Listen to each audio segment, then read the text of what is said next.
Yeah, caffeine, right? It's Yeah. key. All right, so what's up, dude? What's up, brother? Tony, Yeah, that's you. yeah, that's me. All right, good to have you here, man. Always, man. It's good So, to see you. yeah, For dude. real. It's been a couple weeks, Yeah. a few weeks now. Yeah.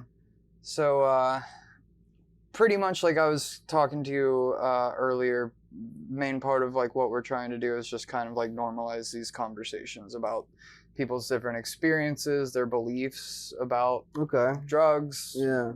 the way that society and drug policy kind of impacts not just like the drug My entire user, life, but bro. everybody Like, involved, right? Yeah, As you know. employment and Yeah, absolutely. that's my main issue. For you sure. know? So where did like starting off, like where did your kind of experiences with We're gonna have substance to. use? We're gonna have to go back. Yeah. I'll start with my mother, I guess, man. Okay. You know, like it'll be quick though. I'll run through my mother's stuff just to get to mine, but it's definitely where it started, so it's important. My mother, you know, she was a trauma nurse. Mm-hmm. So, I mean, extremely talented, you know, she would be working crazy hours. I never got to see her much. But then she got a job with this what do you call them? Like an air ambulance, something like that. Yeah. I forgot the name, Aerojet or something, but My pops works in air ambulance. yeah, so you know, she'd be gone for 3 days at a time. Mm-hmm. 4 days at a time. Well, this is around the time, you know, my mother was still young. Right. And this is around the time where, like, it was the pill mill days. Sure. There was no, Yeah. there was no rules. Total free You for know, all. I mean, she tells me stories now that I'm old enough. You know what I mean? Yeah. She tells me stories like that are just like, man, a whole movie. It's like Wolf of Wall Street type stuff. Mhm. You hear these stories Yeah. and you're just like, man, like these were doctors. You know what I mean? Just completely just gone. You know what Sure. I mean? They were writing themselves anything they wanted. They were, you know, writing my mother anything. This is where this all happened. Right. This is where all it started. So, you know, I was too young at the time to notice anything going on, obviously. But, you know, years go by and, you know, she started just, you know, her behaviors are changing. You Mhm. know, she comes home. I'm just relating it towards, you know, she's worked for 3 days straight. Now she's crashing, but, you know, it's more than that. Right. You know, like, Right. she'd be locking herself in the bedroom. So the whole like doctor thing, I think it's just interesting, like when you're talking about them like writing themselves scripts and Yeah. you know kind of writing Yeah. scripts to maybe whoever it advantaged them to write scripts to, but meanwhile like, and I mean I'm sure like there's varying degrees of this and outliers, but Yeah. I assume that a lot of those doctors like were maintaining their profession. Oh, And, yeah, you know, no. like it's not like the idea that a lot of us have in our minds about somebody like who's currently using Yeah. substances, like whether chaotically or not. You know, they're not on the street or they're not. You know, I like- mean, from what I heard, you know, they weren't even, you know what I mean? They weren't even doing things that they could write themselves. Like, you know, they were getting blow to keep themselves awake. Right, And then, you know, right. they would write themselves anything to come down Right. off. It was just like this never stopping train. But she, you know, after a few years, obviously, like towards the end of the pill mill days, you know, she started getting into some bad habits, bro. She, you know, just for no reason. My mother made great money, yeah, you know, but she would, you know, she fell into like petty theft. huh? You know what I mean? Yeah. Like, you know, just, I don't know how that screws Right. with you, you know, after a while, you know. I mean, you think about now and the prescriptions, what they were getting, man. I mean, I still remember going into the fridge and seeing things like you'd never see today. Mhm. Like, I'm talking like Dilaudid syrups.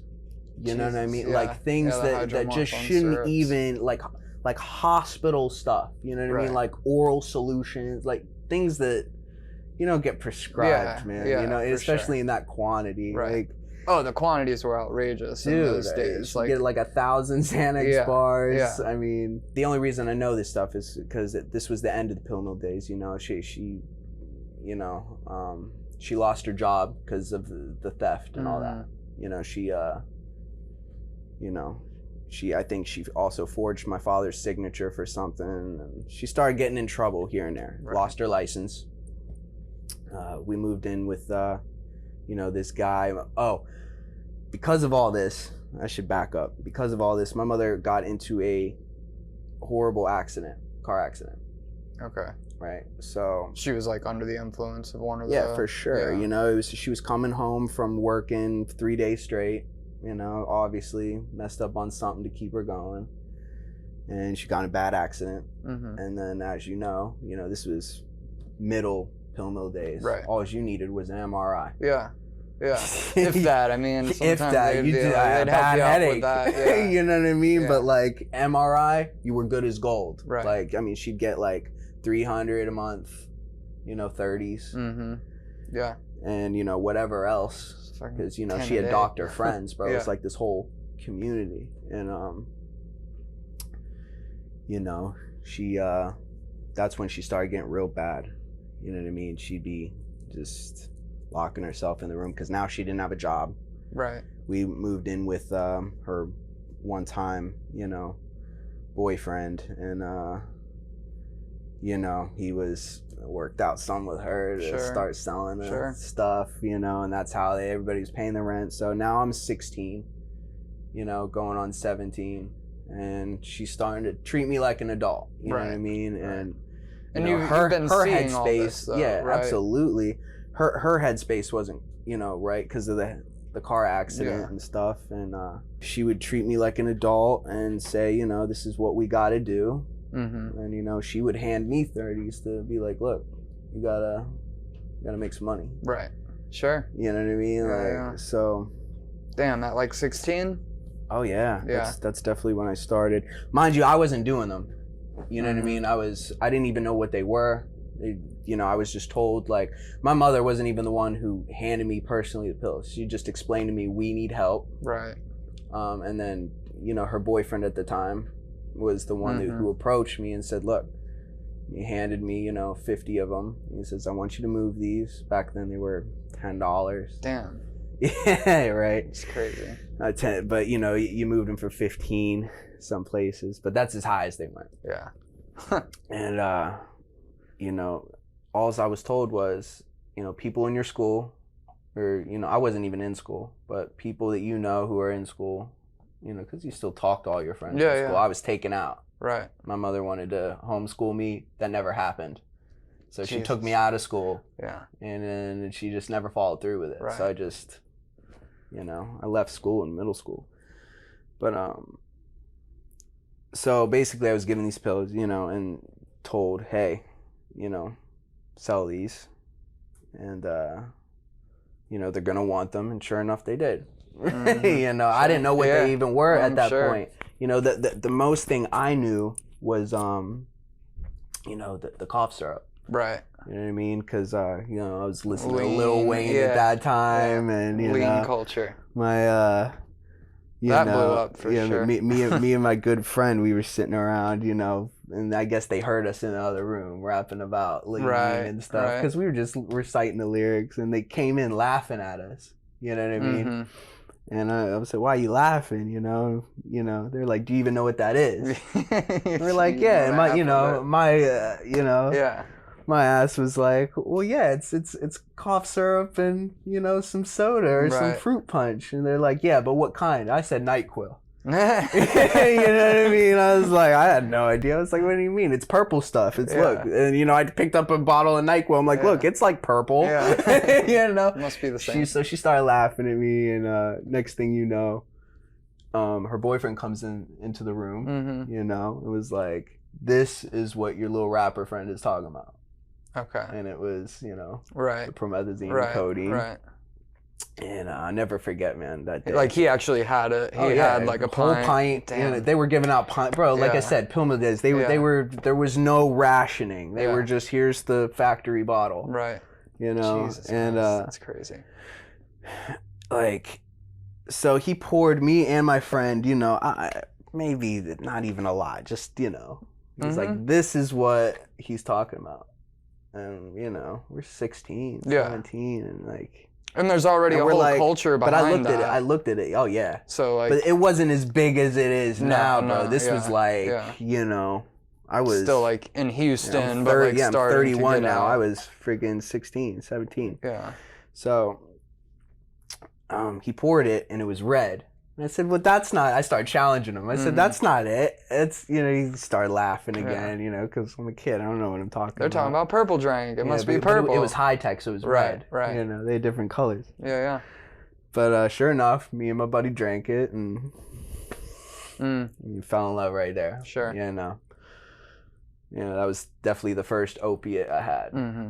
You know, and it just got, you know, progressively worse. And then I started witnessing my mother have seizures, you know, from whatever she was doing, mixing Like too many. benzo Yeah, withdrawal, she or would- like Well, bro, it got, you know, she would start with, you know, she would get the 30s, then she'd run out of them because she had Right. to do some and sell some for Right. the rent, right? But then she had a bunch of Xanax bars. So then she had to use some money and go get whatever, Mm-hmm. don't know what, Mhm. but she'd lock herself in the room for days at a time. I'd be knocking on the door, worried, you know. You know, I'd witness her have seizures and shit, and that's when things started to get real bad. And obviously my, you know, mental Yeah. health suffered because of that, Sure. because I didn't How could know it what I not? was witnessing, Right. you know. So I started taking what you know, they were giving me the Xanax bars to sell too. Right. But they only wanted $2 for them. That, you know what I mean? Sure. Like, Yeah. so, but now I'm eating them because now I'm experiencing for the first time in my life What Panic. it is. Yeah. panic and Okay. anxiety and not knowing what's going on. Nobody else was present in my life. Right. You Did my- you know, like, when they gave you the syrup, did you know that was an opiate, or was it just like, no, dude, I was Yeah. listening to rap and just yeah, they never talk about that cough part of syrup, it either. dude. Yeah, for like sure. I'm like, what, you know? Some parts about me, I'm still like, it's just cough syrup. Yeah. Like, you know, you go anywhere else, Peru, all these other places, codeine, Yeah, it's like Canada, Tylenol. it's over the You can- counter, you can- yeah. you can go Yeah. in there and buy a bottle of it. Sure. You know, Yeah, and I mean, it's just like, here. I want just I'm not on saying it's not that- dangerous. I'm no, just saying but like but let's, I mean, take a second. Just that fact alone. I mean, I don't know what the culture is in some of those areas, and like in Canada, but it ain't like here. I know that for You certain. know what I mean? You know, It's not a like I said. I have a doctor. Well, had a doctor. You know, from Brazil, Mm-hmm. and you know he would get. You know, this was years ago, but he told me. You know, because you know this is years later down the line. So now I'm actively pursuing it. I'm Right. going to doctors. I'm Right. trying to get this stuff.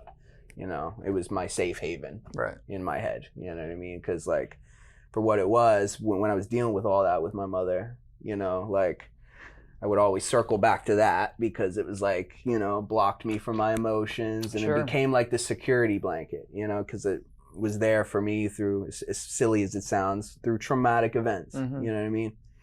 So I became very attached to it, you know, and just that escape. A couple years ago, he just shut the door on me. He's like, look, I can't give this to you anymore. I know what you're there for. Right. And, you know, he's like, and, you know, I played the whole bit. And Yeah. He's like, yeah, he's like, just stop. Look, I didn't have a problem with it before, but I'm starting to get in trouble. Mm. Pharmacies are calling me saying I cannot, you know, give Mhm. this medication. But he generally said, I don't understand why, because where I'm from, this is no big deal. Right. This isn't like a, Right. you know what I mean? Right. Like, this is like nothing. Yeah. So I don't understand. I genuinely did not know that this was such a bad issue. Mm-hmm. So yeah, it's like here, you know, because Yeah. of the hip, you know. Yeah. I mean, there's a rappers culture and stuff. behind yeah, it. there's a but huge culture behind it's it. like so. I mean, you can point to it with just about any substance that's currently illegal. Like, other places where it's not this trivial or like thing that's made taboo, it's not such a big deal. Right. And like, just let's say, for example, like somebody does go to a doctor and they're just trying to, whether they're sick or not, like maybe they just want codeine.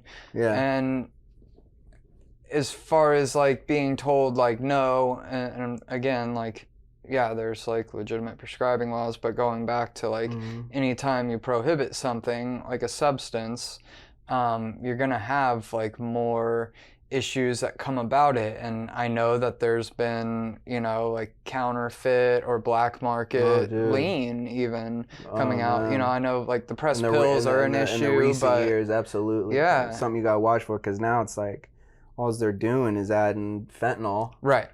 or I mean, it's so cheap. or Why not? they're ordering that, you know, the Xanax powder, Yeah. and they're making Yeah. benzo juice, they call Right. it. But I mean, And you don't know what's in all there, they're and you doing don't know is if they're it's... ordering these bottles from China and they're replicating the whole thing. I mean, I've Right. seen pints that are identical. Yeah. I mean, the sticker, everything, Yeah. identical. You know, you'd never guess. Right. But dangerous. Yeah. You know, obviously, Yeah. man. Yeah. 'cause You have it's no not- it's idea, not even what if you're it paying is for, like obviously. codeine, but you don't know the amounts and Dude, you know, the odds they're of making it it in being... a bathtub. Right. You don't know what they're doing, Right, dude. for Like, sure. scary stuff. So yeah, I guess back to my mother. You know, she got arrested again after that because, you know, she started again Mm-hmm. falling in bad habits. Her mind was just lost at that point from whatever that she was having seizures regularly, whether it was the car accident or what she was doing or both. You know what I mean? But she had to go to jail, and you know, obviously I moved out of the boyfriends because that gig was up. You Mhm. know, now I'm 18, had to fend for myself. You know, but now I've been taught how to survive Right. in a way. Right. You know, Yeah. and again, Let me ask: did she lose her license before this Yeah. arrest? Okay. yeah. When she, like, prior to losing She her lost her license while she was still, you know, just screwing around, still Right. working and screwing around, Right. and just, you know, In your she opinion, just got ballsy, and, you know, it was Right. just, I mean, right. you know, her head wasn't right. She She's got a going in little there stupid ripping with off it. the Apple store, Yeah. like, you Yeah, know, like Jesus. taking iPods and shit. For what? Like, you got the money. I don't know what goes through people's heads. Sure. Do you Sure think, shit, like, not if my you mother. had to guess, like, your opinion, do you think, like, there was a point, like, prior to anything kind of, like, imploding that she, you know, wanted to not necessarily get help, but, like, in any way, like, figure out a way to, like, make this a little more manageable, but, like, also feared, like, if I'm experiencing, like, a substance use disorder, but I'm also, like, looking out for my license, I might not want to, like, take any steps to, like, get help or, like, figure out how to right whatever situation I may be in, just in fear of losing my license for simply asking for that. And then I could see that just, like, snowballing if I was in that situation until, like, I lose my license inevitably. Yeah. You know what I mean? Like, do you yeah. think there was any part of that, like, just any kind of, like, stigma attached to what she was doing that she didn't want to? I was very young. Just, yeah. I can't Yeah. even comment on that just Right. because I was too young and Right. not at that time didn't understand what was going on. Gotcha. I was just being told, you know, my grandparents would take me for the weekend and sometimes and be like, "Mom's sick." Mm-hmm. You know what I mean? Yeah. Like, you know, she's been working. So I didn't think nothing of it, but it's like as you get older, you see these things, and, you know, I'm sure from what I was told in the story she tells me, you know, partying's on the jets when they're working, you know, like Yeah. doing drugs on the jet Damn. and, you know, doing all this shit. Like, you know, there was no repercussions in her head. Right. It was like a license to steal, bro. Right. You know, it's like, so I'm sure that was the farthest thing from her mind is, you know, Mhm. the steps to losing her license, bro. When you get a little bit of, you know, like you think you're in, you're like, yo, Yeah. when am I gonna get arrested? These are the doctors, Right, you know right, what I mean, right. type of thing. Like, this is it. So, but again, that's not what did her in. What did her in was, you know, stealing and reckless stuff. Yeah. You know, forging my father's signature, who they do not have a good relationship. So he, of course, pressed charges, Mm-hmm. and you know, that's when everything snowballed, and you know. But back to jumping now, I'm 18, I'm Yeah. on my own, and you know, we don't speak because she's going through her, you know, they made her do drug court and all this stuff. So, you know, now she's got no other skills. Not to mention, what I've noticed how it affected her is even to this day, my mother, I love my mother, but she's very childlike in the mind. Mm. You know what I mean? Mm-hmm. And I feel like, I'm not saying doing these drugs makes you like that.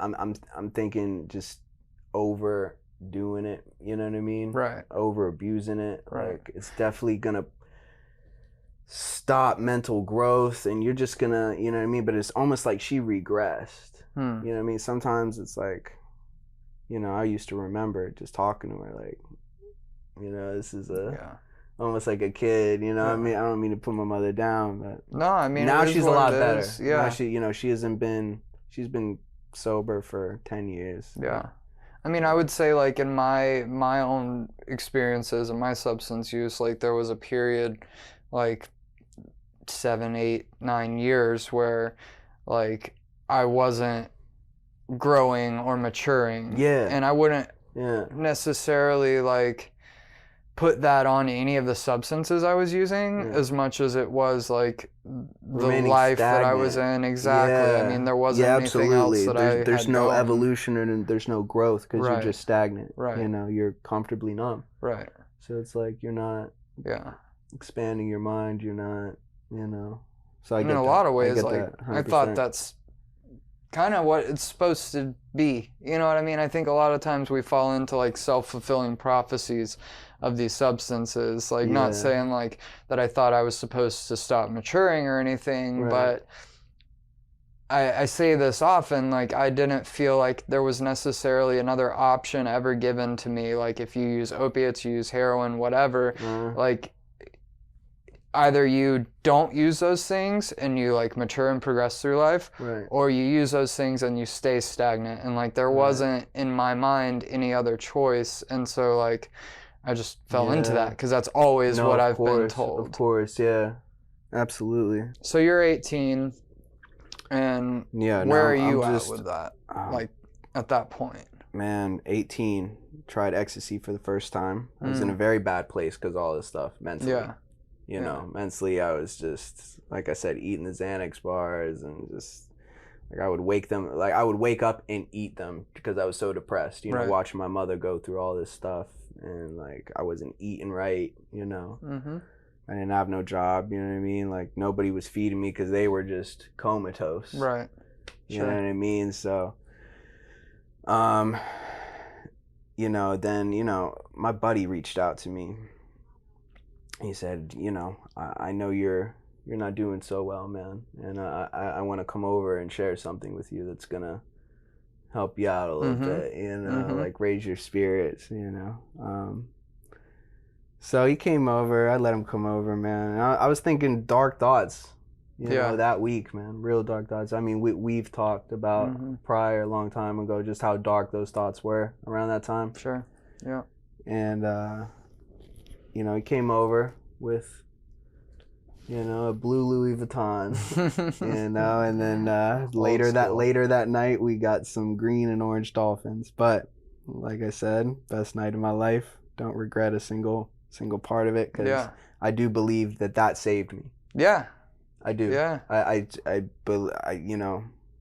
as petty as it is, man, it's what I needed. No, I think a lot of people could say that. It's truly, truly what I needed right then. Because like I said, I don't want to get too deep in that, but you know exactly how and where those dark thoughts were. Right. And I was serious, and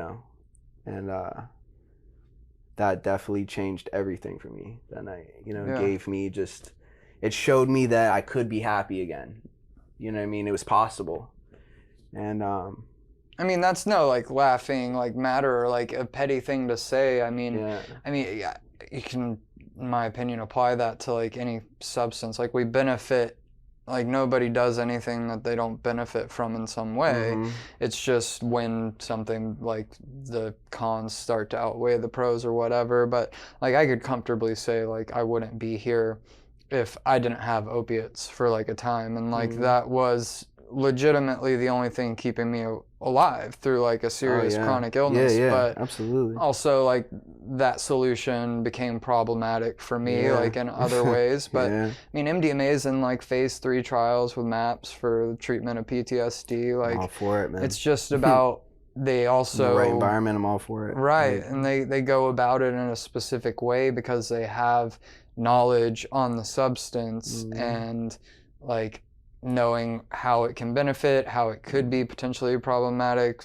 physiologically, psychologically. I see that. What I don't understand is, like, I'm sure you've seen, they're already doing the ketamine thing. Like, Yeah, so what's yeah. slowing down that? I Yeah. feel like they go, at least in the Yeah, they went pretty quick in the with scenes the that I've ketamine. been in, they Yeah. go hand in hand almost. Yeah. So it's like, what's the hold up, really? Yeah, that's But interesting. I'm all for it.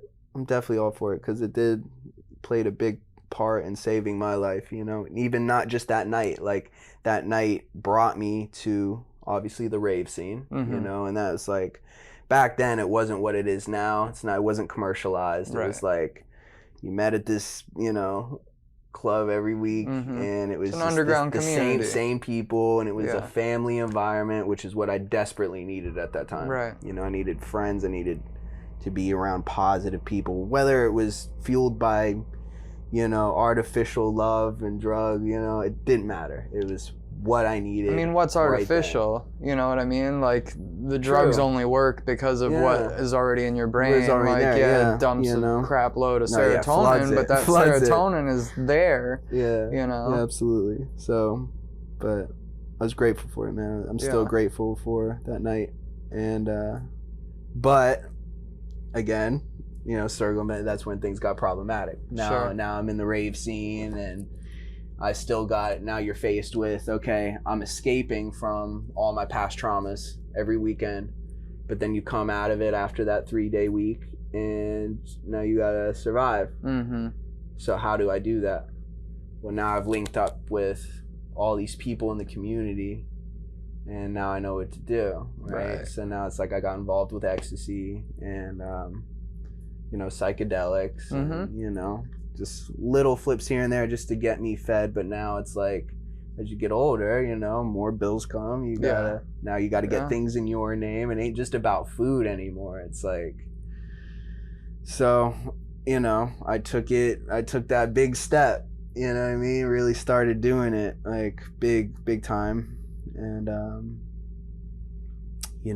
obviously once you're doing that, I already had anxiety problems. So now it's like my paranoia through the roof. Yeah. Because I realize what I'm doing now and what level I'm doing it. And now I'm terrified just to be alone in the house. I always had to have, my first 2 apartments were filled with people. Some people I didn't even know. I'd wake up and there'd be people on my couches that I had no idea. But it's like, I just didn't care because I was so afraid of being alone all the time. You know what I mean? I just wanted that party house because I was like, when you're alone, your thoughts get to you, and it's like, I realize what I'm doing is like serious, and it's just like, I didn't even think I was putting other people at risk, but it's like I just was so afraid to be alone with my own paranoia.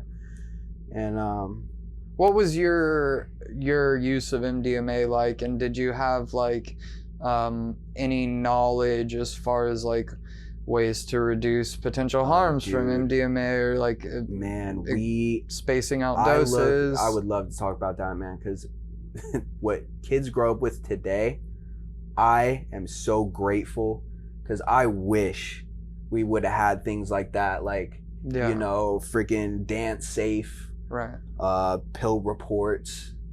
All these, there's a couple other ones, man. I mean, all these safety, drugsdata.org. Dude, I mean, we didn't have none of that. I think pill reports was just coming out towards the end of my, few years in the rave scene. And I was like, wow, this is some next level shit. But now they took it to like a the standard, whole nother level. I mean, you go to festivals and they're like, they got a whole, we will test this for you. We're not going to lock you up. Like, dude, I think that's beautiful. I think that's so beautiful, man. So for people who don't know, like what you're talking about, the pill reports and drugsdata.org, these are like websites that people can, one of a couple things, but they like send in their, their pressed pills, whatever substance they'll have them tested for you. Yeah. And, obviously these are pills circulating in the now area. You can look so them you up. can just type in, you know, green dolphin, and it'll come up and show you where it's from, and you know the if it's pure or not, if it's bunk, stay away from it. I mean, I think that was just a brilliant idea. And then like Dan Safe like offers like reagent test kits, because I mean like there'll be, you know, replicated presses here and there. So the minute a press got popular, bro, they would try to, like the Paul Frank monkeys. They were so there hasn't been a clean beat to Paul death, Frank bro. monkey But the first ones are incredible. But like, I mean, everything after that they were just replicas, and there was no MDMA in there. You know, that's where shit gets dangerous. But so what was it like for you? I mean, there's all this data about and like information that you can get now as far as like MDMA use, about these supplements that you can take, and don't take it more than 3 to 4 months apart. We just had guinea pigs. Yeah. Like just a volunteer, I'll take it. Yeah. You know what I mean? And then, you know, we started getting wiser, obviously, old school methods, taste testing, you know, smell, you know, you can smell sass. But before, man, it was a guessing game. We were young, you didn't know much, you know. I've told you about some gnarly experiences where like I got some transformers in college, and piperazines. I mean, pipes all are the night, worst. just like rocking back and forth, feeling like my heart was gonna be out of the chest. Yeah, it's just a bad experience. Yeah, no good. You know, I never took a pill after that I didn't test. Right. Yeah, that's all it takes. But so yeah, now I'm doing it big time. My paranoia is just crazy. So I go back to the pharmaceuticals to level me out. Like, you know, sounds reasonable. For a while I was, you know, I was just I did my ecstasy on the weekends, and you know what I mean. I was filled with just love vibes, and I was fine, you know. But then, you know, you start to become more, you know, as you know, psychedelics, they make you become more conscious of what you're, you know, more focused, and you're like, oh shit, like this is what I'm doing is not understand the gravity of it. Yeah, for sure. man. Yeah. And then, you know, you start one by one, you hear some of your friends going down, and, you know, like you get, so I went back to pharmaceuticals, and now I'm doing, you know, things like Percocets and just anything to level me out. Yeah. And back then they were still cheap. You know, you'd find them and they were still cheap. But it was easy to get the syrup then. You just, you know, so I had that always, and just to keep me level. So now I'm on pharmaceuticals, dealing heavy time. And, you know, years go by, I'm doing this, and finally get, you know, arrested. You know, they raided me. They followed me for 1.5 years. What was that like? Worst experience of my life, dude. Yeah. You know, it's just like, it's, you know, again, you think these things aren't going to happen until they happen. You know what I mean? And it's like, it was like 2 weeks before Christmas was the big one, you know, and I was so strung out at that time, you know what I mean? It almost needed to happen just because of how gone I started to get. Right. You know what I mean? Because I wasn't doing them, like, you know, for therapeutic use anymore. I'm just waking up and doing them. Yeah. You know, total lost control. Yeah. So, you know, I'm leaving my girlfriend's at the time that day, and I'm already on a couple Xanax. And, you know, I'm backing out of her. They didn't even get me at my house. They got me. I pulled out of the neighborhood, and big SUV just pulls in front of me. Jeez. And then 2 cars, you know, 2 other cars come out the bushes. Like, I mean, they blocked in my car. You know, they all get out the car with guns. Get out the car. I mean, a whole unnecessary show of force. You know, like, and me being the, you know, I'm sure you take a Xanax, you're not really, kind of blocks that fear. Yeah. So like, I'm just an asshole. I just fought with my ex-girlfriend. I mean, I was not in a good mood. It was 2 weeks before Christmas. I'm smoking a cigarette, listening to blasting rock music. They're telling me turn down the, you know, the music, get out the car, pointing guns at me. And I just said to him, I remember I took a drag of the cigarette, and I'm like, 2 weeks before Christmas, and that was all I remember, bro, because they grabbed me, you know, and, you know, unnecessary show of force again. And I mean, I get I was being a prick, but I mean, they freaking slammed me on a car, and you know, took me in. But I was so blessed through my situation, you know, because around that time, that's when, you know, research chemicals were Yeah, going the wrong. cathinones, right? Yeah, methadone Yeah, and methadone, and mephedrone. all the MCATs and, like, you know, they were China, the pink stuff. Yeah. You know, they were just emulating MDMA. Well, that's what we started getting because it was, you know, a real key to MDMA was like coke money. It was like 30 grand. Right. You'd get these keys for three stacks, two grand. Yeah. It was a joke. And you sold them for the same price. And most people weren't testing them, and a lot of nobody people wouldn't know the difference between methadone and MDMA. No, so that's what I was doing at that point, you know. And every transaction that I did with this undercover was that stuff, right? Mhm. So when they arrested me, I kind of had some fighting power and loopholes because paperwork has to be, you know, Right. accurate for what they arrest you for, and they arrested me for MDMA trafficking. So, you know, once I talked to my lawyer and I said, what if it's not? Right. You know, you know, they got to give them the results, the lab results, because they're samples. And so I believe that played a big part in it because, you know, MDMA I don't know what it is now, but back then it was 7 years minimum. Damn. I mean, yeah, you get caught with selling that, 7 years minimum, no exception. So 10 grams or more but less than 200 grams is 3 years of prison and a $50,000 fine. So 10 grams or more, but less than 100 grams. 200 grams. Less than 200 grams. 200 grams or more is 7 years in prison and I see. Yeah. So mine was over that. Yeah. Yeah. Yeah. So that's And, a solid 7 years you could have been facing. Oh yeah, man. And like I said, I was super blessed. And you know, I still, obviously they had everything else, man. They had me red-handed. They had video. They had, Right. you know, voice. I mean, everything, bro. They tracked me for a year and a half. Right.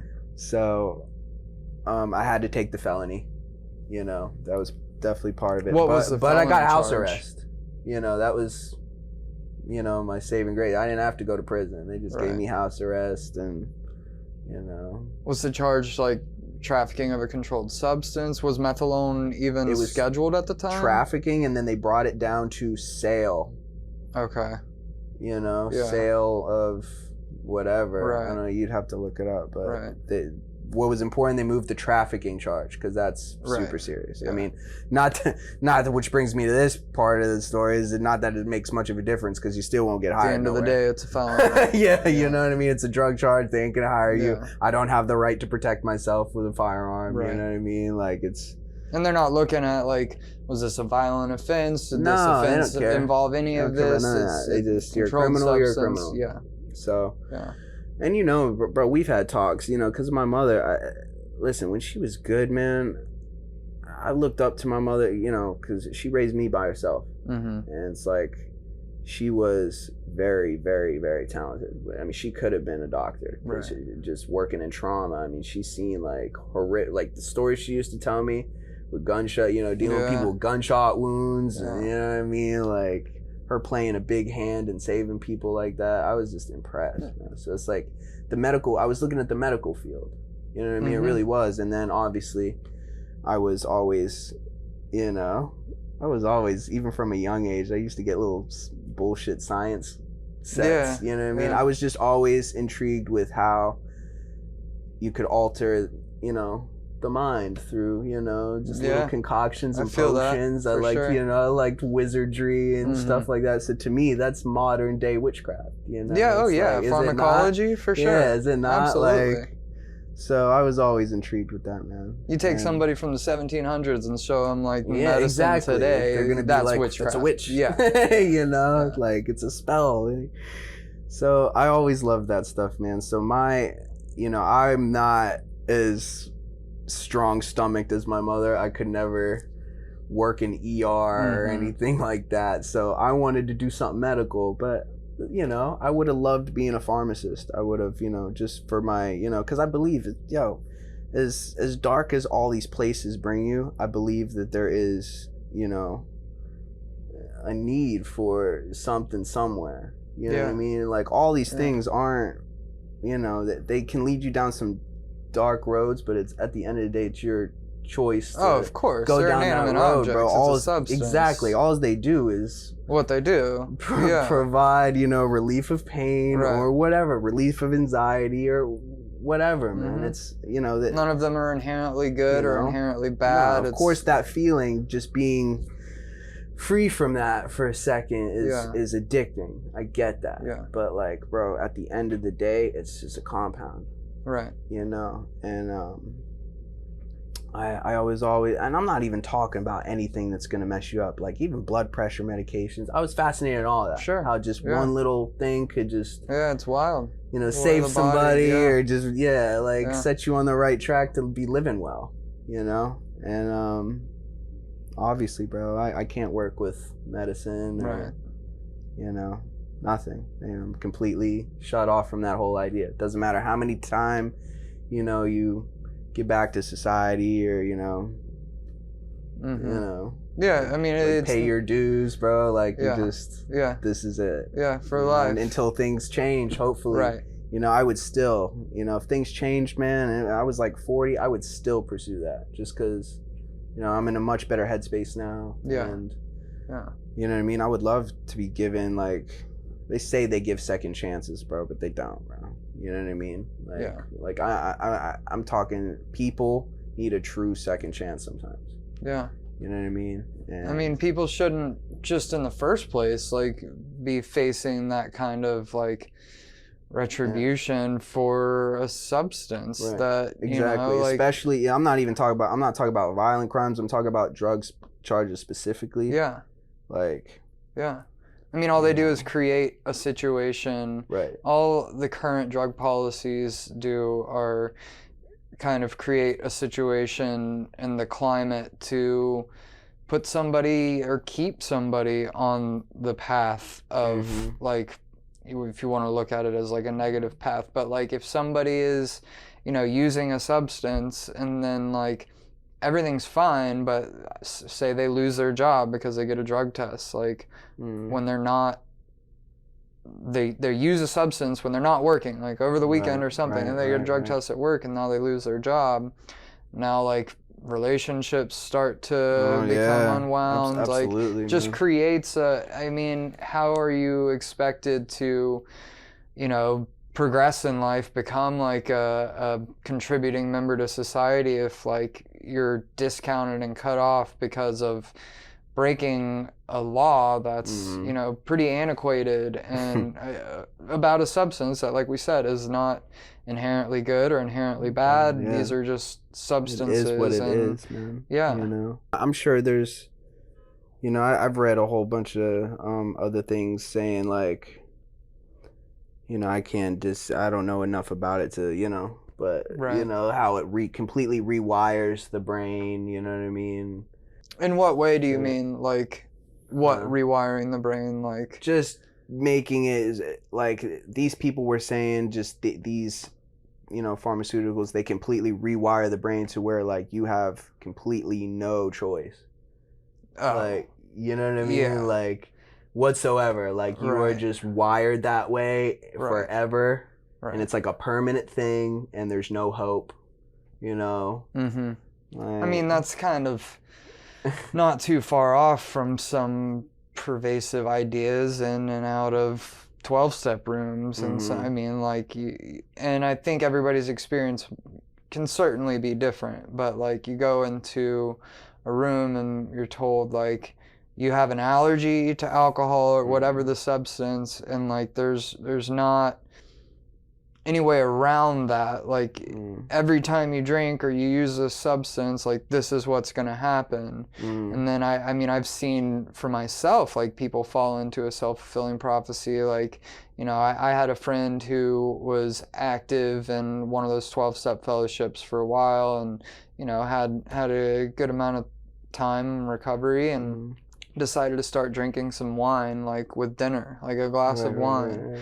And was fine, and like told like one or two people for a while, and then just decided I want to be honest with my supports. Like, he had a home group in one of these fellowships, and like, you know, they did a lot of stuff together, Right, like right. after a meeting or whatever.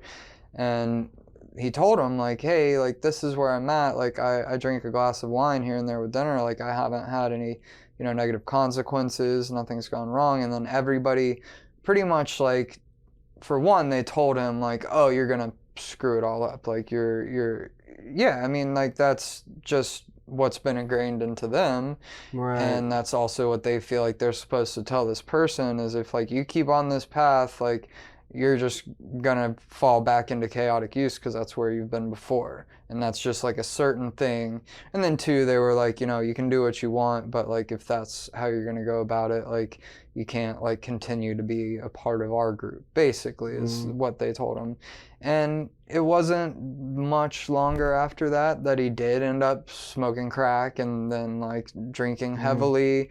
And but for months leading up to it, it wasn't an issue until he decided to like be open and honest Right. and talk about his substance use, which is like, Right. you know, people don't want to talk about these things, even if it's something that's not as taboo, like alcohol. Right. But like, people use ecstasy or heroin and don't like go off the rails. They might use like once or twice a year or once a month or on the weekends Absolutely. or whatever, for Yeah. sure. Especially with me. Yeah. I would Yeah. I would completely agree with that. You Yeah. know, it's like a brain reset. Right. You're good for a little bit, Right.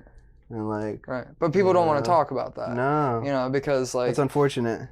yeah, it is. And, And it perpetuates those stigmas, because like, you know, I have these conversations with people because like my recovery path isn't like this black and white thing, you know. Like, I though I've been a part of 12-step fellowships, like, I don't subscribe to a lot of that stuff. I'm not in like an abstinence-based recovery. But, you know, I talk to people about this, like, you only see the people who you think and they think can't use any substance or drink at all, because those are the people that are coming back after they do. But you're not seeing the other people that like do this for a while, you know, go to one of these meetings for a while and then decide like, hey, I'm gonna try to like, I'm gonna do something. yeah, and be moderate, responsible, like. And then you don't know about it because either one, they don't tell you, they don't talk about it because they know what they're going to get back, or two, they just don't come around. Right. So like, the only people that you're exposed to are the people that like have that experience, and then it's really easy to project that experience onto everybody, because like, your circle is like this group of people who feel they can't use any substance without going and falling into chaotic use. Right. But like, because the other side of it doesn't really get talked about, No. not just like everyday people who have never had a substance use disorder, but people who have had like chaotic substance use, but now they use this or that. Maybe they don't use specific substances, and they take steps to you know, regulate their use and make sure they do so safely. Like, people don't want to talk about that because they know that the stigmas That's that they're going to unfortunate. face. You know. Yeah. I would definitely I feel fall into that category. You know, Yeah. just me being, you know, I'm open. Like I said in the beginning, I'm not a saint, bro. You know, Yeah. I'll still do what I do sometimes. You know, but I took it upon myself to, you know, eventually just try my own method, and my method I don't recommend.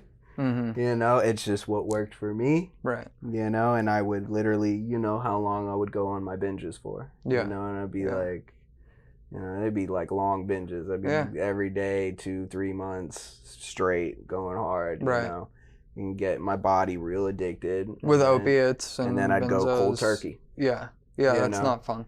Oh hell no, it's not fun. You know what I mean? But Yeah. it's like, I would do that, then, you know, take like 8-month breaks. Mm-hmm. Then go on a run, you know, 2 months, do the same thing. Right. And it's like, I guess my body just got, you know, used to. It gets quicker and quicker. Yeah, Yeah. you know, it's just, it gets used to that, you know, the bad part. Right. And I'm not saying I do that to that extreme anymore, that I definitely don't do. This was when I was younger, you know, just trying to teach myself how to have the best of Sure. both worlds, I guess, you know. It's Sure. like, it's at that age where you don't want to completely give it up. You Right. just want to, Right. you know, you still need that escape. But, you know, real interesting story. I got to get more details on this, man. Perhaps one of y'all can look it up. But my girlfriend just told me there's this doctor wrote a book. He even teaches. Dr. Carl Hart. Is this Columbia the one University he uses... does recreational heroin? Yeah. And smokes a little. Yeah, him. Yeah. I thought that was completely interesting. Yeah, The I've talked to doctor him a would time, even too. really. Yeah, just like he's at like a lot of harm reduction conferences Yeah. and stuff, but he speaks. Yeah, man. Yeah. I think that was really, really different and just Yeah, and that's awesome, to be that's honest. kind of like what I'm talking 'Cause, about. Like like, he I just mean, came out and he's- said it yeah. for this very reason, because Yeah. like I've heard him on a couple podcasts and stuff. Like he's talked about, like, I know that there's other college professors who, you know, use this or that substance or these substances. They're not gonna say it. They don't want to talk Of about course it. not. Yeah. And like just being that brave Yeah, and I willing think to that was be awesome, honest, like to just open the door to like say, hey, somebody that like looks like me and that, you know, does what I do can also use drugs and not like lose all of that. You know what I mean? Exactly. I mean, he studied drugs for years. Like that's his profession. Before he ever did anything, he like didn't even drink alcohol and didn't use substances until he was like 35, and was finding like he's seeing all these people like use these substances like in a lab clinical setting, and then not going home and like going to find heroin or crack on the street. Similarly to you know, Johan Hari wrote a book that was basically talking about like the whole premise is that connection is the opposite of addiction and stuff. And he like went and kind of studied around the world, like people who you break a leg in the UK and like you go to the hospital, you get diamorphine. Diamorphine is heroin. Like you're not getting more, you're getting heroin. Like that's what it is pharmaceutical heroin. And they don't like leave the hospital and go try to cop heroin on the streets. Like, why is that? And similarly, like he was seeing these things, and like the more he was studying these substances, realized that like all these societal stigmas that we have on these substances aren't necessarily true. And in a lot of ways, they're made true or perpetuated by themselves. You know, like these stigmas kind of like compound on themselves, and we make them true because of the view that we hold on them in a lot of ways, like you know, forcing somebody to lose their job because of their substance use, or like relationships, somebody finds out that like their husband or friend or whatever like uses this or that occasionally, and then that relationship falls apart. Like these are direct consequences not related to the substance, but related to the stigma and the perception that we have on these substances. And at the end of the day, like it causes more harm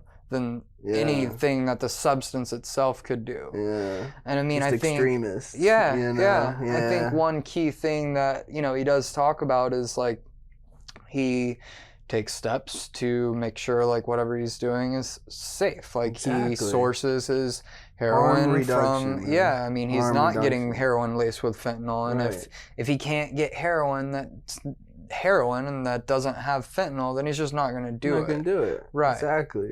Right. You know, it's not the right time. Like what I was taught, definitely being in the, you know, the rave scene evolves into the festival scene. It's a little bit different. You know what I mean? You got a lot of wise people in there that teach you a lot of stuff. You know, one thing I was definitely taught was balance. You know what I mean? And that's what helped me specifically. You know, I can't speak for anybody else, but for me specifically, definitely taught me, like, you know what I mean? Like you said, once in a while, you know what I mean? Like the human brain, I feel, needs some sort of experience, you know? Like, and I'm not even just talking about drugs. I'm just talking about some sort of escape. You know what I mean? It could be anything. A trip, you know what I mean? It could, like, not a psychedelic trip, but like a trip somewhere, like something. And like, it's about balance, man. So if like that's what you need to do a little bit, you know, wind down after, you know, because I know life gets stressful, man. Right. You know, there's no doubt about that. That's what leads you to these things in the first place. Yeah. You know And what I mean, it doesn't even have to be like an escape or a relief. Like sometimes people just use drugs because it's fun. Like they just want to have fun, have a good time. Like yeah, back to Carl Hart, like 100%. he talks about like, when I use heroin, I feel like it makes me a better father and a better husband. Like I'm able to connect with my loved ones in a Definitely different gives you way. empathy a little Yeah, bit. yeah, for sure. Yeah, in my And, experience at least. Yeah, there's You know, I can't benefits to speak these for- various I'm substances. sure there are darker stories out there, but from my Right. experience, like it's definitely made me, you know. But on the same end, like nobody should die or risk death Never. because they want to change the way that Never, they bro. feel. And Never. that's Like- part of like normalizing these conversations and like just getting education and knowledge out there. Like, because I'm sure, you know, back to like kind of your introduction to like the rave scene and ecstasy, like I would imagine that there were periods where you were like taking it probably like frequently, because I Which went one? through the ecstasy. Oh yeah. I went through Yeah, those periods definitely. myself too, and like 3-day runs. didn't know. Yeah, and like And didn't that know. was bad. I didn't have Exactly. access to the information that like, Yeah. hey, you really shouldn't do this more than like 3, maybe 4 2. times a year. Like Like exactly. Yeah. Yeah. you want at absolutely. least I mean, 3 we to were 4 doing them months between every a dose. weekend, Right. 3 days in a row. Right. Like I mean, just talk about depression. But nobody's talking Like- about it with you other than like that group of You know, friends, and a lot except of- for the DARE officer another saying just thing- never use this. Another thing we didn't know that I personally know people who I think even still suffer minor, you know, complications to this day, bro. It's just Oh, I do stuff too. we don't know about. Right. Like they were put on SSRIs as Mhm. young, you Mhm. know, but Yeah. then they get into the rave scene, they Right. try ecstasy. You cannot no, mix those together. It's I mean, it dangerous. creates serotonin syndrome. Serotonin syndrome, very bad, bro. I mean, Yeah. just imagine just being not able to produce any sort of happiness or Right. joy Right. in your mind, like, and and that's just how you live. I can't imagine that. they couldn't feel comfortable talking with their doctor and saying like, hey, I take Yeah, MDMA man. sometimes, Exactly. like, because You they're know? what are they going to get from their doctor about that? You know, and but like if they could have those conversations, be educated on like, hey, Mhm. you know, SSRIs and these things, they don't mix well. Like there are dangers Mhm. to that. Like people don't have those conversations because of the stigma attached to those substances. So it Yeah, just man. stays between whoever they're using with. And if those people aren't taking the time and the steps to educate themselves, then like there's just a major risk, not because of the substance, Mhm. because of the lack of Just lack knowledge behind information. it. Yeah. Absolutely, Yeah. no guidance. Right. Whereas basically where my whole story started, right? Right. It's like Right. guidance, bro. Right. You know, that's why I'm so grateful that they have things like that. you And know, being just now told. for just the next generation, man. I mean, yeah. I think that would have saved me a lot. Yeah, of me too. Bad times, too. man. For sure. You know, we've definitely talked about this before. So Being told like just don't do it, like that's what I got in DARE. And Mhm. I mean, I talk about it a lot. Like DARE really didn't do much for me except really pique my interest in drugs. right, Like, because yeah, think about it. When you're restricted from Yeah, something, yeah, you know, yeah. like it's gonna spark curiosity. Why? Right. Like it's like that. Right. That I think that part of being a child never leaves. No. Like that's just a Yeah. human trait. Yeah. You know, it's not even a child trait. That's like, Right. you know, we're always gonna be curious of Drawn to the taboo. Yeah, sure. of course. For you know. sure. But there wasn't, that was the conversation that there Mhm. was about drugs as a kid, as a young adult. Don't do it, they're dangerous. Yeah. Period. And Yeah, like absolutely. there wasn't like I we've remember taken 5th grade. Yeah, Like, that's came when my into DARE school, was. Yeah. like, I mean, we've talking taken about sex some- it's education. like number 1, 5th grade. I didn't even know what any of Yeah, I you know. were talking Yeah, about. yeah. I'm like, I what's just that? saw a meme the other day. It's like the DARE officer comes in and is like, I don't remember the specifics, but it basically was saying like, here's where to get drugs, here's what drugs, here's the street Give names. you a whole map. Don't do it though. And then like also don't get high on huffing paint. And then it's like the Yeah. kid's like, wait, you can get high on huffing paint? Exactly. Like, writing this shit down. Like, Right. wow. It's just not the way to go about it. No, not at all. I mean, we've taken sex education, like, it's not, I mean, there's certain areas in the South and stuff, like, where maybe not so much, but like it's been quite a while now where sex education has evolved to the point that like these are prophylactic, you know, you use condoms, there are options. It doesn't negate like here's potentially like the variety of STDs or other consequences that can come of it, but like we know your kids and at a certain age like you're going to be doing this, so like here's steps you can take to do so safely, and here's all the knowledge that you need to do so safely. We weren't doing that with substances and drug education in a lot of areas. We're still not. It was literally just stay away from it. Right. Gonna ruin life, ruin society. That's it. End of discussion. Yeah. You know, and then, you know, or your life's over and we're locking you up forever. Right. Right, and that does a lot of good. And if you're not locked up forever, you can't get a job or survive. Like, I mean, just when you think about just how crazy, you know, the repercussions are for just substances that are gonna last maybe 4 hours in your system. You know, like, wow, man. You know, I mean, and the most dangerous parts of these substances aren't the substance or what it is or what it's supposed to be. The most dangerous part really comes down to the fact that it's illegal and you don't know what you're getting necessarily unless you take steps and have resources to test what you're getting or like be able to know for a fact. And in a regulated market, like nobody's going down to the corner store and getting a bottle of vodka and being like, wonder if there's fentanyl in this. Hope not, but let's go for it. Like that doesn't happen. Exactly. You know, I think I was just talking to somebody, man, like, you know, he was making jokes, you know, it's like, I dream of a day where we could just walk into a bar and I can order a codeine on the rocks. Yeah.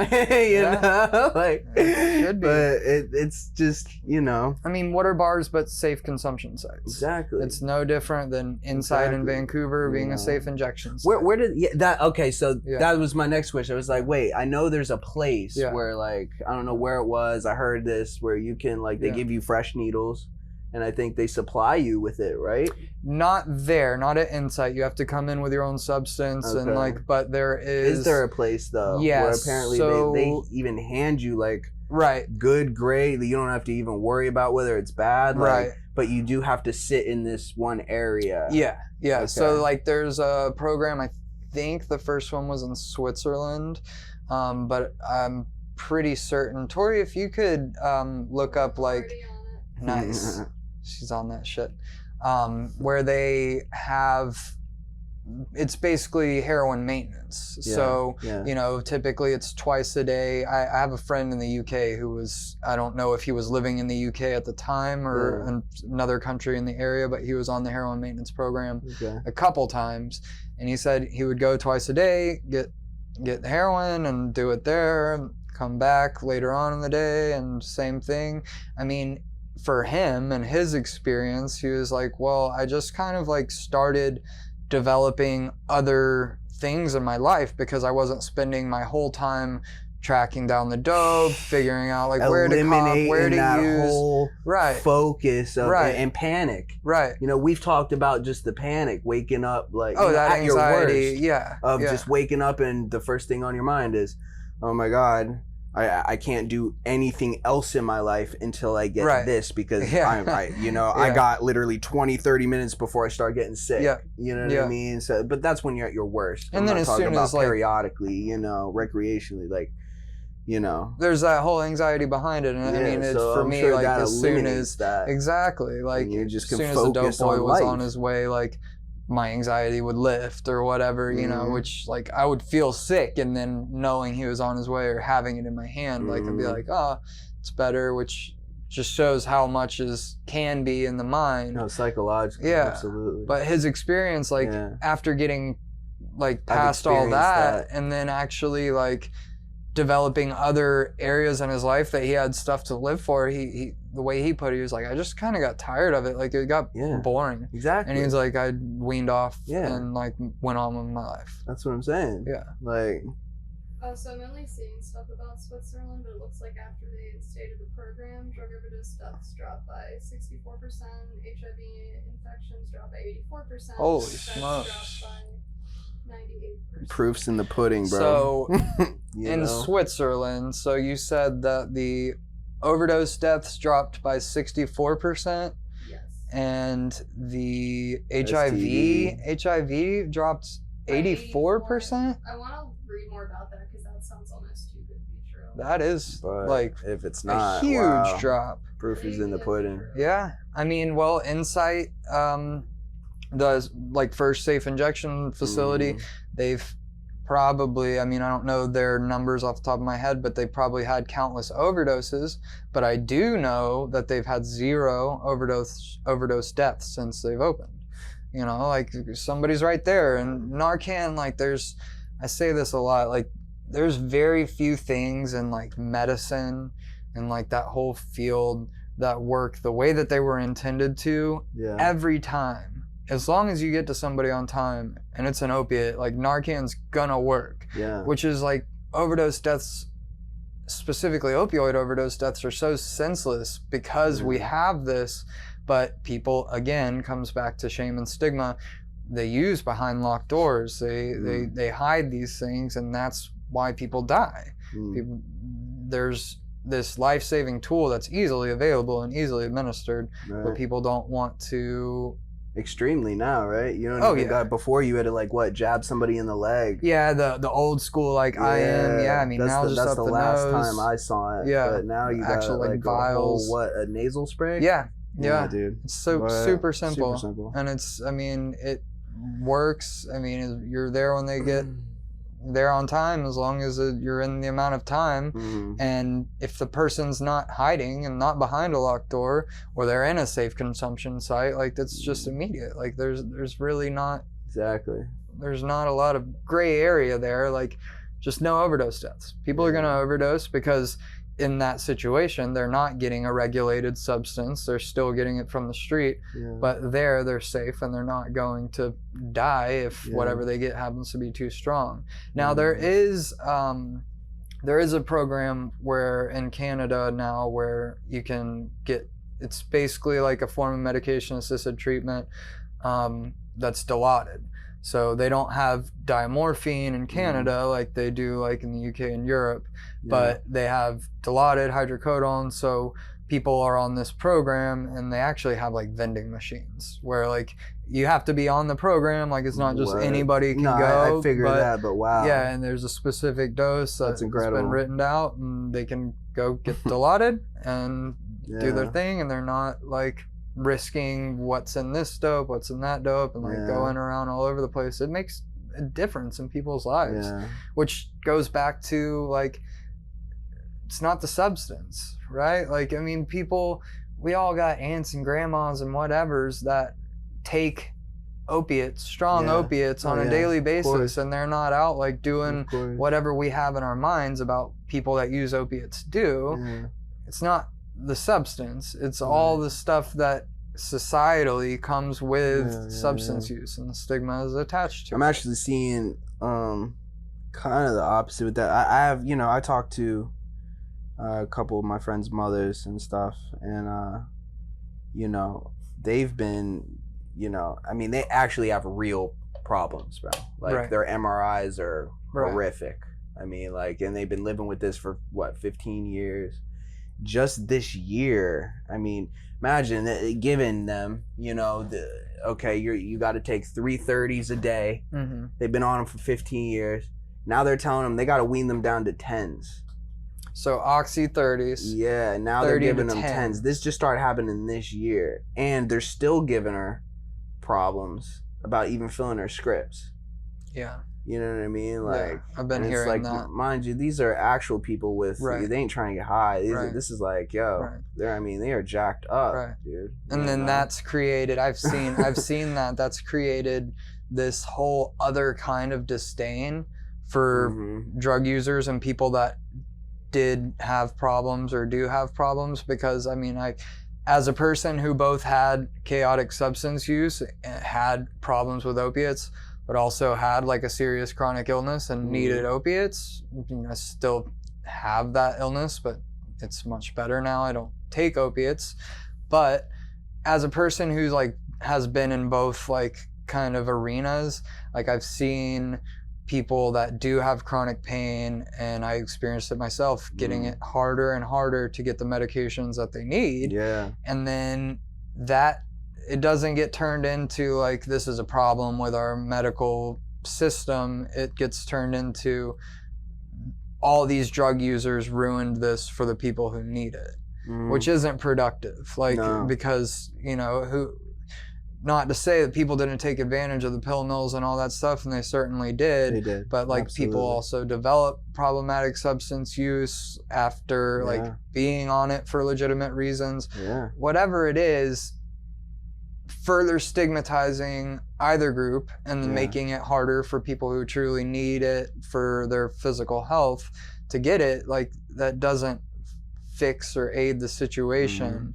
And it just again like compounds, and this is like we're demonizing the substance Yeah. and not like looking at the whole picture. No, nobody ever looks at the whole picture, man. Yeah. It's like, Well, that's what we're trying to do, you know, just, like you this, know. these And I'm not saying conversations. it's the pharmacy's fault either, you know, they're just doing as instructed by whoever, you know, right. but it's like, I mean, like I said, man, I you know, I'm not saying I don't love this stuff, you know, I love this stuff, Yeah. but you know, I actually have a history of reoccurring chronic bronchitis. It runs in my family all the way back to my grandfather. I mean, you can look at my father and it, like you Right. take, you know, I get this it's like seasonal, where it's like I'll Yeah, I get used to get a bad seasonal chronic bronchitis, too. attack, and You have asthma though, right? yeah, Yeah. heavy asthma, bad allergies. You remember I was Oh sent to the yeah, hospital bro. at your We house went to the when I lived fucking there. ER. Yeah. You know what I mean? Yeah. Just because of the cat, like, you know, and you know the promethazine like helps with that. Yeah. You know what I mean? Yeah. And you know, definitely when I have the bronchitis, the codeine is the only thing that gives any sort of relief. Right. And just the fact that like, Well, you can get it for a legitimate prescription for a legitimate need, and But still bro- run into pharmacies won't fill it. and they lied right to your face. Yeah. I ran into know? that when it just They like lied right to taking my my face. scripts I'm all trying to around. fill. I went to Yeah. 5 different, you know, places, and they're lying to me. Like, I'm like, bro, look, it's not like I went to some dirty doctor. I went to an ER first Right. of all. right. You know what I mean? And like, I mean, first of all, it's for a 4-ounce bottle. It's not even like anything big, but I went to an ER. You know what I mean? Like, and they're still looking at me like Mhm. lying to me, saying, "Oh, we don't have that medication," giving me like looks. Yeah. Like I'm a Yeah. scumbag, bro. Yeah. I'm like, dude. Yeah. You know what I mean? It's Yeah. I don't know, man. And it makes you feel like I don't that. think. and- Yeah, absolutely. and bro, it's even, like it's not like- necessary either. In my experience, and I'm sure like you could speak to this, like I can be going to get a medication for a legitimate thing, and then I get looked at in a certain way or treated a certain way. Now, if that wasn't even on my mind, now I'm feeling like I was seeking, or like I'm like, you know what I mean? Like their projection onto me of like, oh, this is a drug addict, like looking for medication. Now I feel like, oh, am I a drug addict looking for medication? You know what I mean? Right. Like Hell yeah, it makes you start feel to, awful about yourself, man. It's like it could all be just avoided. yeah. Honestly, Yeah. you know, it's unfortunate. So if you had like any thoughts, not necessarily putting into one thing, but you know, you can an idea summary of ways that would right these situations, you know, whether that's, I mean, obviously my opinion, full legalization and minimum Dude. decriminalization Just would like be, you said earlier, just at least you know, information like the you know what I mean, just harm reduction information, like Right. tell them, you know what I mean, like listen, you know what I mean, it ain't all bad, right, but there is bad, yeah, and this is how you get to the bad. right. You know what I mean? Give them And these you are ways know, to some avoid the bad. Yeah, Yeah. dude. I mean, it's Knowledge really is power. Yeah, man. Like, I'm Yeah. not saying there aren't people out there that are wired different and, you know, more just, you know, Prone to it, to for sure. to repeating habits, whether Right. they're bad or good. Right. You know. I mean, we got But- people that are morbidly obese and they're still going to McDonald's, Yes. and like they're not Nobody's getting put addressing in that. prison for that, and Right. nobody's addressing that. Right. You know? People have their ability to make their own Overconsumption, decisions, and should be given the knowledge to do so You safely. know? So they label now with calories and all these Right. things, like, so at least you have that knowledge there. But nobody's saying like you can't eat McDonald's, like, because you might have a propensity to like develop an addiction to fast food or Right. become overweight and obese and end your life early, which Sugar, is anything, like, you know, I like think still the leading cause of death in the United States is heart disease from obesity. I think that's still right, Tori. If you, but yeah. like, it's not overdose, like No. leading cause of death. Sure, like overdose deaths went up drastically in the last handful of years and has literally lowered the life expectancy in the United States. First one's heart disease, second one's cancer. After that, it's accidents and unintentional Right. injuries. So heart disease, cancer, then accidents, unintentional injuries. So Heart disease, overdose yeah. falls into that. I mean, I Yeah. know statistically, I don't know if this is true this year, but last year, as an American, you were statistically more likely to die of an opioid overdose than in a car accident. Really? Yeah. Like, that doesn't mean like anybody who like doesn't use opiate, just statistically speaking, like more people were dying of opioid overdoses than car accidents. But to be honest, you could blame that on right, that's right. the unload Fentanyl, of fentanyl yes. on there and not Yeah. just getting what they Right. want to get. Right. You It's know a what result I of mean? And it's prohibition. like we're not even talking about people who, you know, shoot heroin. We're talking about people going off and trying to get 30s, Right. perk 10. I've seen Right. fentanyl perk Press 10s. pills, Xanax, Xanax. fentanyl and Like, so- cocaine, you know what I mean, fentanyl bro? and MDMA. They're just putting it in everything. Yeah. So it's like, you know, those numbers, you could just, Yeah. you know what I mean? Like, And people don't when you even know really about look at that. them, no. Then you got what? The other one, carfentanil, which is like, yeah. Oh, there's a way ton more. of fentanyl analogs out there Yeah. now. And I mean, It's just like when I, you know, was doing the research chemicals from China for Right. the emulated MDMA. Right. It's the same thing. They're just Tweak it a shipping them little bit, over, and yeah. they tweak a molecule here or Yeah. there, and it's, you Yeah. know, there's no law against that. yeah. Like, And I can't tell you So- how many times I've, you know, offered somebody Narcan and they're like, no, I don't mess with opiates, but like they use like cocaine casually on the weekends, or they'll take a benzo, and they're completely unaware of the fact that like the benzos that you're getting or the cocaine that you're getting or the MDMA that you're getting could have fentanyl in it, absolutely. and you should have Narcan. And like that's just that lack of understanding, lack of all knowledge and education about these things. And yeah, man, I mean, like it just goes back to always keeping these conversations and these things kind of under wrap, or like only between like people who are also like in need of that knowledge, you know, like absolutely. if everybody around you is under the assumption that you can take ecstasy every day for weeks on end and not have any consequences, like boy, when I it's a first problem. tried it, that was my first thought. yeah, oh, I You know, me too. I told you, my Yeah. first time I took ecstasy, I took it every day for 5 days straight. Yeah, And on the 5th day, yeah, you know, I ended up in the hospital, not because I overdosed, because it was dehydration and Right. exhaustion. right. And I remember watching the sunrise, looking at my buddy and going, I don't feel good. Like, I don't feel good anymore. Mm-hmm. And I fainted, you know, so he Mhm. got scared, calling the ambulance or whatever. But, you know, it's fine. I just needed Yeah. some fluids. Yeah. And so I think they gave me some Valium. But, That's because I haven't usually where the slept, bro. issue is. Right, You right. know, it's like if I would have known something like that, Right. you know what I mean? Just. That's where the issues tend to be in Absolutely. stimulants is And it's lack like of you're sleep old and enough dehydration. at that time. I was 18, so it's like Right. you're old enough to be taught all that. Right. I feel like I Right. feel like you should. Yeah. You know. Yeah. But It's just a conversation people don't want to have. Just don't do it. Period. I'll have it any time, man. Yeah. You know, because So it would have saved me a lot of heartache. yeah, You know. yeah, and headache. Yeah. Literal. Absolutely. Yeah. No, I definitely get that. I would Yeah, agree. man. So yeah, I mean, I think like at this point, like just giving people the knowledge and the tools, like, I mean, there's so many things that could be done, like to address this whole issue, like as a society. But in a lot of ways, those seem like really like big hills to climb, given our current like drug policies and the still like the perceptions that we have as a society on those things, but having these conversations, like, that's a way to kind of start righting the ship a little bit and providing people with valid information and knowledge to, like, if they choose to use one substance or another, they can, like, do so safely, you know? Yeah, absolutely, man. Well, all right, man. Is there anything else? Uh, Any other thing that pops into your mind? dude, not at the moment, but Yeah. I would definitely love to come back. Yeah, dude. We want to You keep know? going with this thing, so Absolutely, I think that'd be man. cool, man. Any way I could definitely contribute, help. You know? For sure. Well, I appreciate you, dude. Yeah, dude. Always. All right, man. Always appreciate you, brother. Cool. All right. That's a wrap.